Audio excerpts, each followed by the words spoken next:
Hello guys! Nagbabalik na naman po tayo.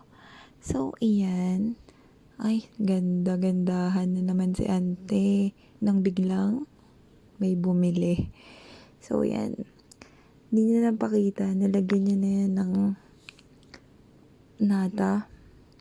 Yung size ng baso na in-order ni CS, ni client, is ounce, which is large.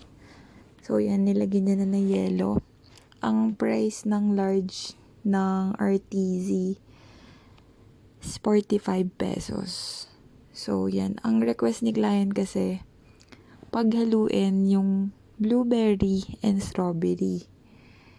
So, pinagbigyan natin siya kasi, syempre, customer yung masusunod, diba? So, yun yung susundin natin. Kaya yan, inilagay niya na yung blueberry flavor.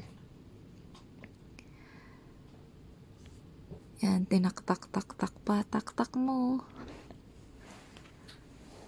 So, feeling ko naman din, masarap yan.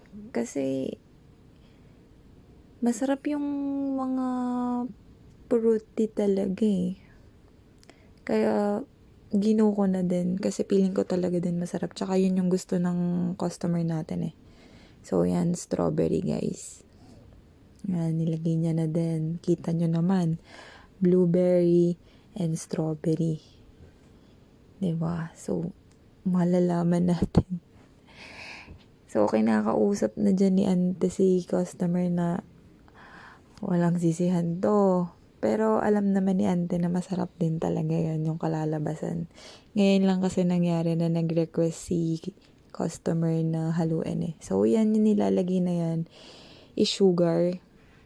Corn syrup yan.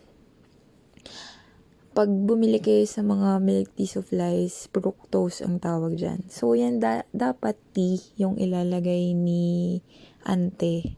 Pero, ang request kasi ni client is water. So, water-based lang yung tea, fruit tea natin.